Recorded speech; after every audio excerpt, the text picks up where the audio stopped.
General Marmon, Governor Love, Senator Allett, Senator Dominic, General McConnell, Secretary Seaman, all of the distinguished guests on the platform, members of the graduating class, and this great audience here in Falcon Stadium. Before addressing the members of the graduating class, I would like to be permitted a personal word to the people of Colorado and to the people of this city. I want to thank you for the very warmly and gracious welcome you gave to me and the members of our family. I well remember the conversations that I had with General Eisenhower in the months before he died. He often reminisced about the past, and among his fondest memories were his visits to Colorado. These were some of the happiest days of his life. And yesterday, when we arrived in Colorado Springs, we stepped out of the aircraft, we breathed this wonderfully fresh air, we looked off across to the mountains 50 miles away, and as we stood there, we knew what he meant when he spoke of Colorado, its people, and also the climate, everything that all of you who live here know and love so much. And I should just like to give you one impression that shows you there is some continuity in history. Dwight David Eisenhower II, the grandson of General Eisenhower and his namesake, as he saw this beautiful country and looked to the mountains off to the distance, said, "Gee, this is great country."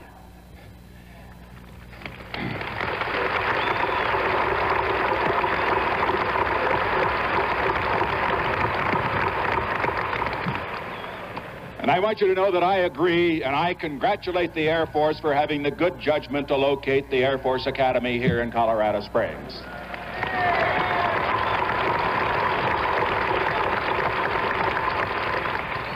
And one other personal note, I had the opportunity before coming to the stadium to take a tour of some of the campus facilities, and particularly the chapel. Now, there's been some controversy about that chapel. This is the first time that I've seen it. I'm not an architectural expert, but I think it's magnificent, and I think you can be very proud of that chapel at the Air Force Academy.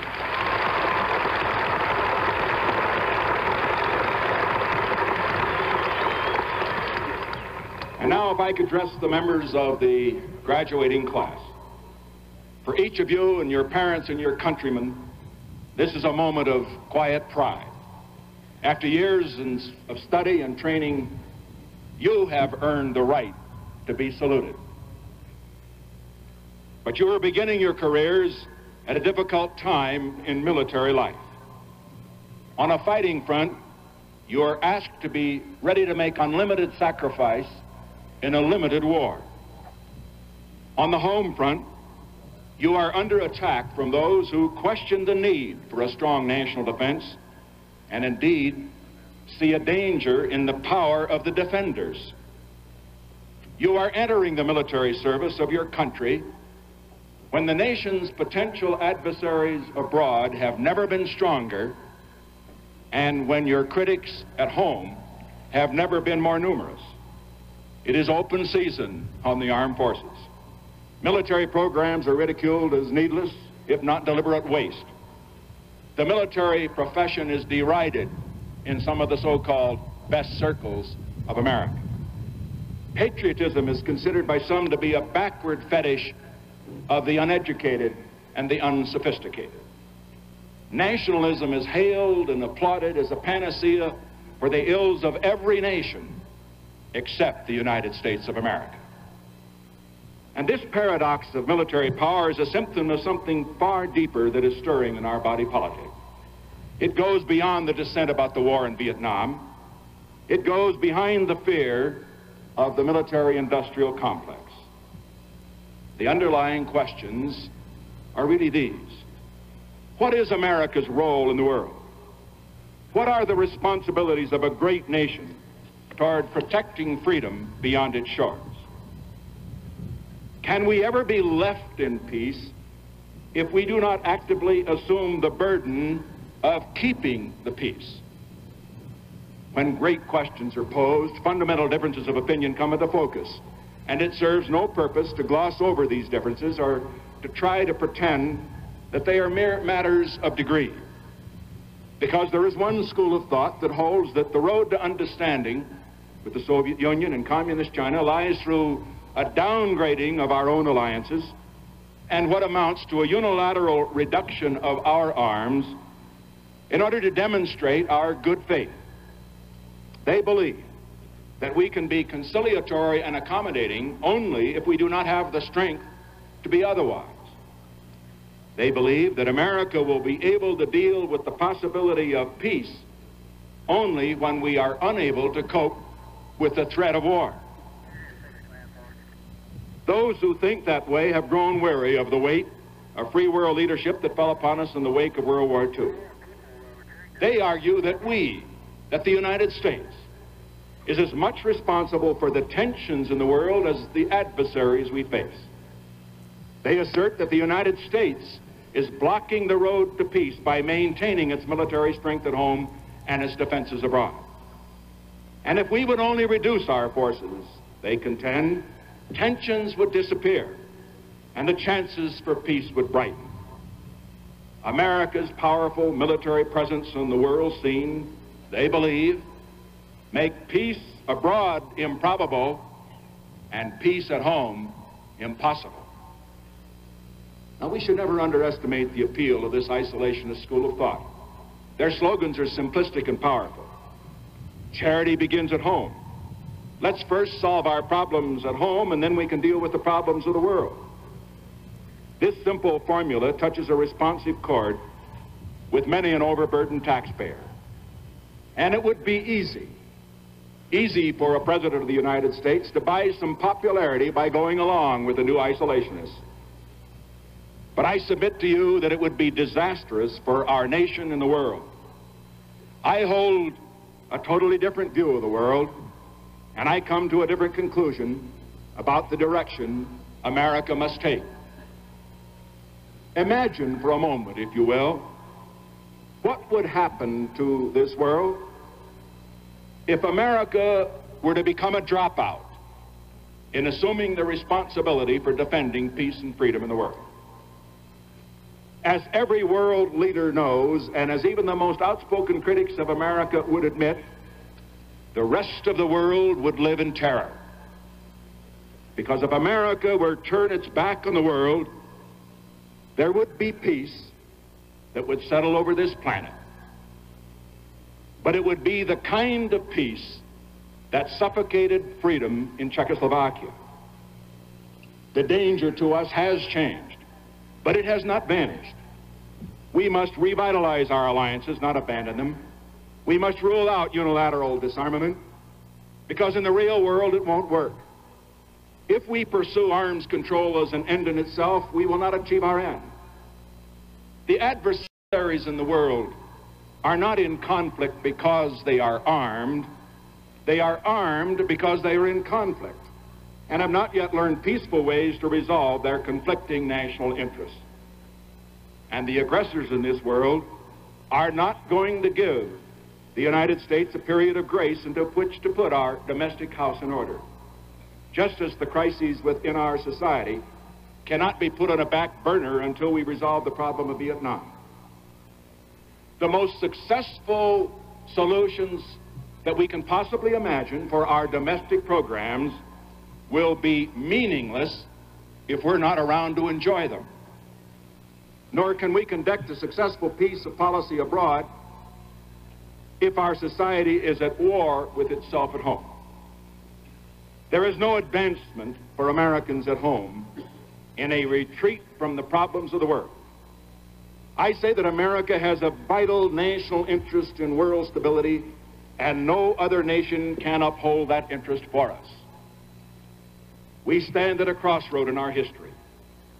We shall reaffirm our destiny for greatness, or we shall choose instead to withdraw into ourselves. The choice will affect far more than our foreign policy. It will determine the quality of our lives. A nation needs many qualities, but it needs faith and confidence above all. Skeptics do not build societies. The idealists are the builders. And only societies that believe in themselves can rise to their challenges. Let us not then pose a false choice between meeting our responsibilities abroad and meeting the needs of our people at home. We shall meet both, or we shall meet neither. That is why my disagreement with the skeptics and the isolationists is fundamental. They have lost the vision indispensable to great leadership. They observe the problems that confront us, they measure our resources, and then they despair. When the first vessels set out from Europe for the New World, these men would have weighed the risks, and they would have stayed behind. When the colonialists on the eastern seaboard started across the Appalachians to the unknown reaches of the Ohio Valley, these men would have counted the costs, and they would have stayed behind. Our current exploration of space makes the point vividly. Here is testimony to man's vision and to man's courage. The journey of the astronauts is more than a technical achievement. It is a reaching out of the human spirit. It lifts our sights. It demonstrates that magnificent conceptions can be made real. They inspire us, and at the same time, they teach us true humility. What could bring home to us more the limitations of the human scale than the hauntingly beautiful picture of our Earth seen from the moon? When the first man stands on the moon next month, every American will stand taller because of what he has done. And we should be proud of this magnificent achievement.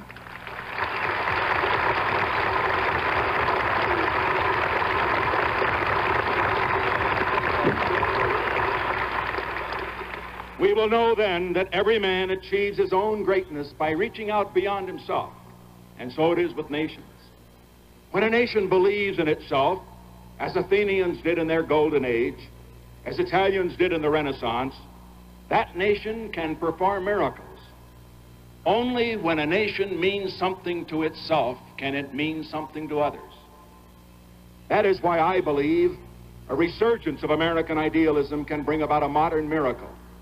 And that modern miracle is a world order of peace and justice. And I know that every member of this graduating class is in that sense an idealist.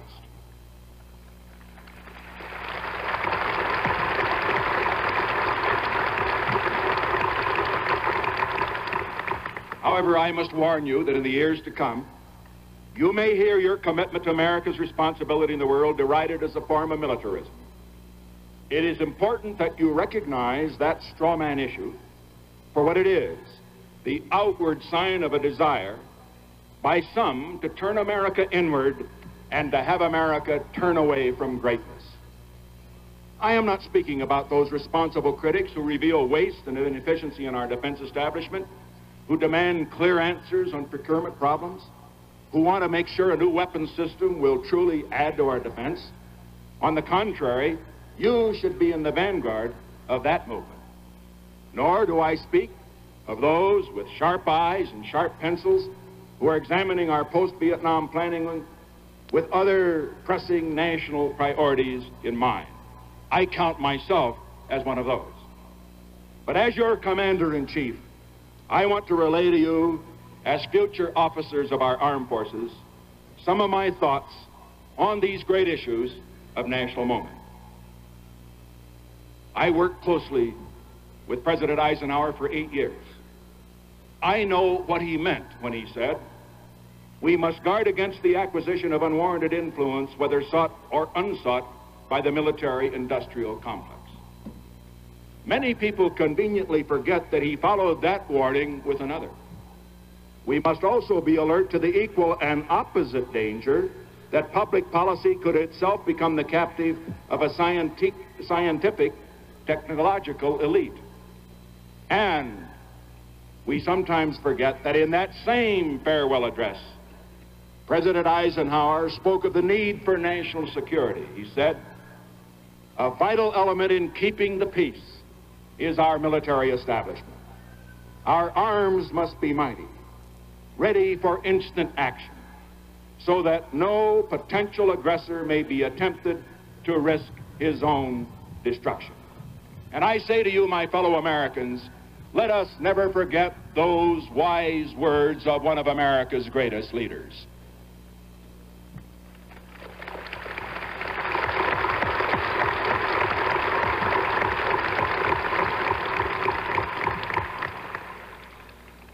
The American defense establishment should never be a sacred cow. But on the other hand, the American military should never be anybody's scapegoat.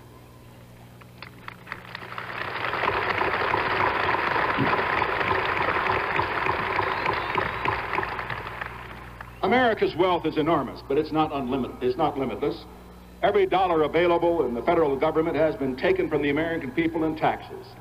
And a responsible government has a duty to be prudent when it spends the people's money. There is no more justification for wasting money on unnecessary military hardware than there is for wasting it on unwarranted social programs. And there can be no question that we should not spend unnecessarily for defense. But we must also not confuse our priorities. The question I submit in defense spending is a very simple one. How much is necessary? The President of the United States is the man charged with making that judgment. After a complete review of our foreign and defense policies, I have submitted requests to the Congress for military appropriations. Some of these are admittedly controversial. These requests represent the minimum I believe essential for the United States to meet its current and long-range obligations to itself and to the free world. I have asked only for those programs and those expenditures that I believed are necessary to guarantee the security of this country and to honor our obligations. And I will bear the responsibility for those judgments. Now, I do not consider my recommendations infallible. But if I have made a mistake, I pray that it is on the side of too much and not too little.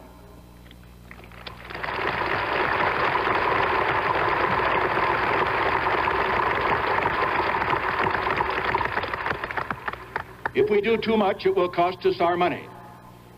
If we do too little, it may cost us our lives.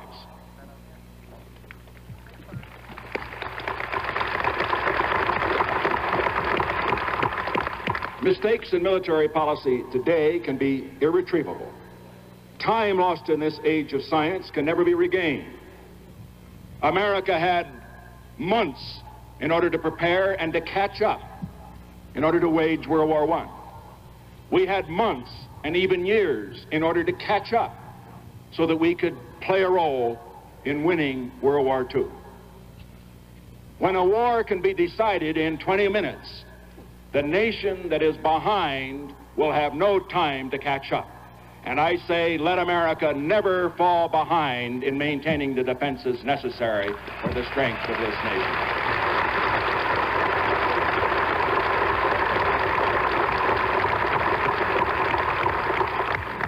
I have no choice in my decisions but to come down on the side of security because history has dealt harshly with those nations who have taken the other course.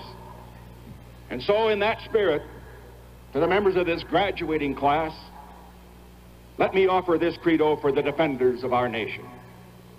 I believe that we must balance our need for survival as a nation with our need for survival as a people. Americans, soldiers, and civilians must remember that defense is not an end in itself. It is a way of holding fast to the deepest values known to civilized men.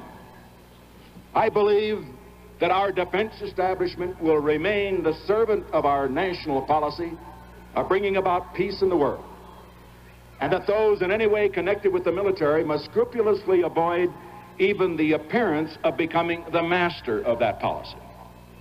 I believe that every man in uniform is a citizen first and a serviceman second, and that we must resist any attempt to isolate or separate the defenders from the defended.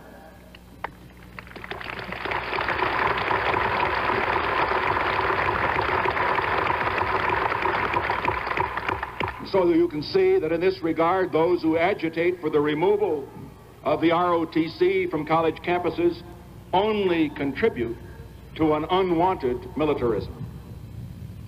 I believe that the basis for decisions on defense spending must be, what do we do, what do we need for our security, and not what will this mean for business and employment. The Defense Department must never be considered as a modern WPA. There are far better ways for government to help ensure a sound prosperity and high employment. I feel that moderation has a moral significance only in those who have another choice. The weak can only plead. Magnanimity and restraint gain moral meaning coming from the strong. I believe that defense decisions must be made on the hard realities of the offensive capabilities of our potential adversaries, and not on the fervent hopes about their intentions. With Thomas Jefferson, we can prefer the flatteries of hope to the gloom of despair, but we cannot survive in the real world if we plan our defense in a dream world. I believe we must take risks for peace, but calculated risks, not foolish risks. We shall not trade our defenses for a disarming smile or charming words. We are prepared for new initiatives in the control of arms in the context of other specific moves to reduce tensions around the world. I believe that America is not going to become a garrison state or a welfare state or a police state simply because the American people will defend our values from those forces, external or internal, that would challenge or erode them.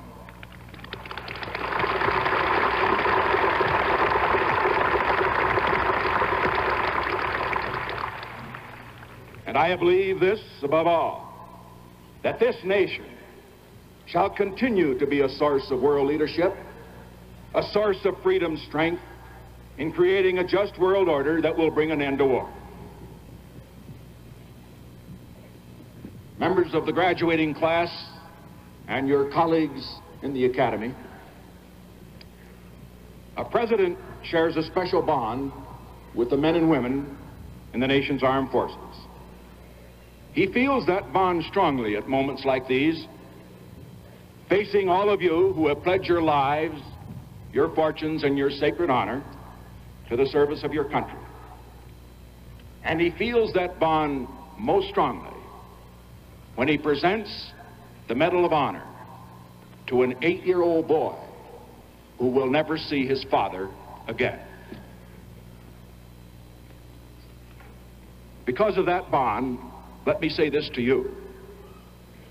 In the past generation, since 1941, this nation has paid for 14 years of peace with 14 years of war.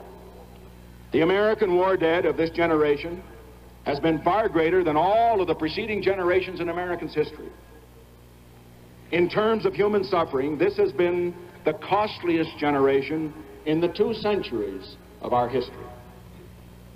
Perhaps this is why my generation is so determined to pass on a different legacy. We want to redeem that sacrifice. We want to be remembered, not as the generation that suffered in war, but as the generation that was tempered in its fire for a great purpose, to make the kind of peace that the next generation will be able to keep.